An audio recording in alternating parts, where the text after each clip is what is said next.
The storm desk. Read the storm, book the roofs. A homeowner calls you out. The roof is 9 years old and already balding, and they wave the brochure that says 30 years.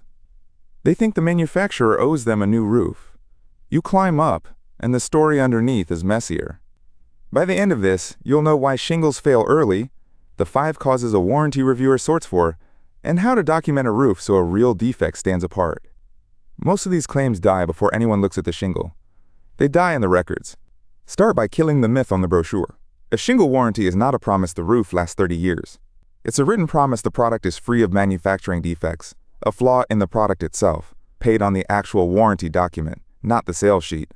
It's almost always prorated after a short full coverage window, prorated meaning the payout shrinks as the roof ages. And it almost always excludes installation, ventilation, weather, and plane wear. So a 30-year roof bald at year 9 is not automatically a defect. It's a question. Now pin down what premature even means, because there's no single industry number. A reviewer measures the roof against the expected service life for that product, install, and climate. And expected is a range, not a date. A standard 3-tab in a hot, high-sun climate can run 15 to 18 years with nothing wrong. A laminated architectural shingle, a thicker layered shingle in a mild climate, can run past 25. Premature only has weight when you anchor it to a real install date and product, then show the wear arrived well ahead of that band. That lives in the records. Cause 1, the most common real one, installation, and inside it, nailing. Nearly every warranty conditions coverage on installing per the printed instructions. So when the install is the problem, the product warranty steps aside, and the question moves to the installing contractor's workmanship warranty, a separate promise covering how it was put on. Overdriven nails cut through the mat. The quiet killer is high nailing, fasteners above the nail line, missing the seal strip below. It passes a walkthrough for a year, then the tabs blow off in the first real wind. Code gives you a floor you can cite without overreaching. The residential code requires at least 4 fasteners per strip shingle, nails penetrating at least 3/4 of an inch into the deck or fully through thin sheathing, and asphalt shingles only on slopes of 2 and 12 or steeper. A roof that misses those basics has an installation defect on its face. So when you lift a shingle and the nails are high or through the mat, you're not guessing. You're reading a defect the product warranty never covered. Cause 2 is the slow cooker, ventilation and attic moisture. What happens under the deck changes how the shingle ages. A hot, poorly vented attic bakes the shingle from below and drives blistering and early curling, and trapped moisture rots the deck and rusts the nails. That's why ventilation shows up in nearly every warranty as a condition of coverage, and why inadequate ventilation is one of the most common denial reasons in the file. The baseline is balanced air, half the vent area near the ridge, the rest as intake at the eaves. So for a ventilation case, document the assembly, not only the shingle. Get safe, labeled attic photos. Intake at the eaves, exhaust at the ridge, soffit vents painted over or blocked by insulation, missing baffles, and any bath fan dumping humid air into the attic. If you can't safely reach the attic, write that down. Attic access limited, ventilation not calculated, is an honest line. Ventilation was adequate with no calculation is not. Let the reviewer rule it in or out on evidence, not on a guess. Cause 3 makes the most heat and the least clarity. Weather blended with aging. Storm damage is usually an insurance question. Aging and defects are warranty questions. Different doors. The trap is blistering versus hail. Blisters are roughly round, often clustered, sometimes still capped with granules, and they follow the hot planes in the attic below. Hail is randomly scattered with the direction matching the storm, a soft spongy spot where the mat fractured, and matching marks on soft metal. No spatter on the gutters and vents, no storm date, and it's probably not hail. It's heat and age. Here's the discipline that protects the file. Label aging as aging. If a shingle looks worn and there's no storm date and no install defect, the honest finding is aged appearance consistent with service life, not defective product. Write defect on an aged roof, and a reviewer disregards your whole file. This is where roof age record keeping earns its keep. Pull a documented install date, and worn versus premature stops being a guess. You start from a real age band, not a blank slate.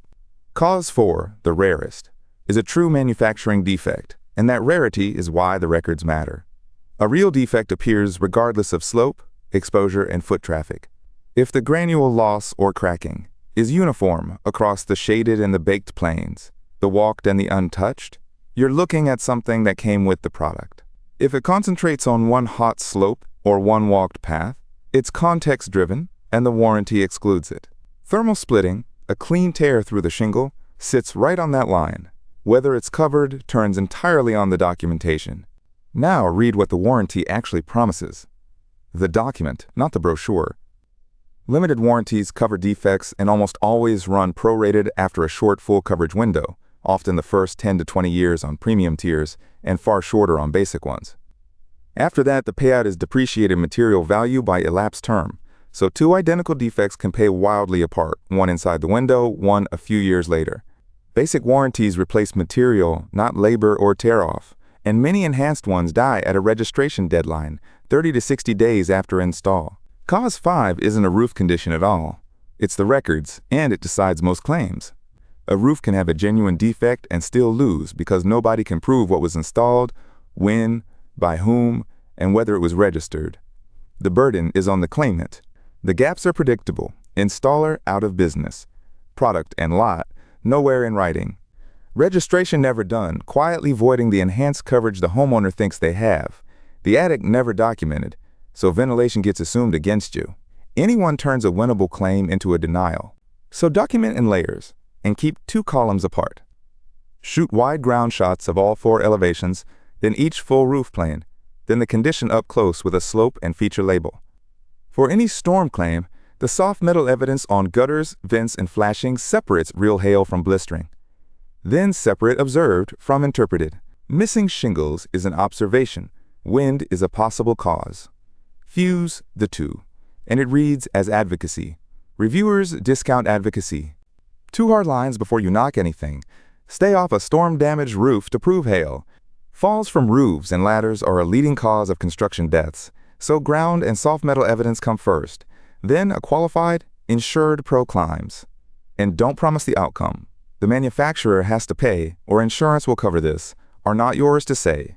You document conditions and write a scope. The warranty terms, the policy, the exclusions, and the deadlines decide the result, and the homeowner owns the claim. Document, don't diagnose. Here's where RoofPredict fits, and where it doesn't. It pairs an estimated roof age range with storm physics modeled per individual home, so a follow-up starts from this roof is roughly 9 to 12 years old and took a verified hail event. That's the timeline that tells worn apart from premature. It does not inspect the roof, diagnose damage, or decide coverage. Roof age is a range, not a date. So close the loop. A shingle warranty covers defects, not aging, and 4 of the 5 causes are exclusions. Build the clean timeline, the labeled evidence, the documented attic, and the honest line between what you saw and what it means. That record wins the claim, not the dramatic photo.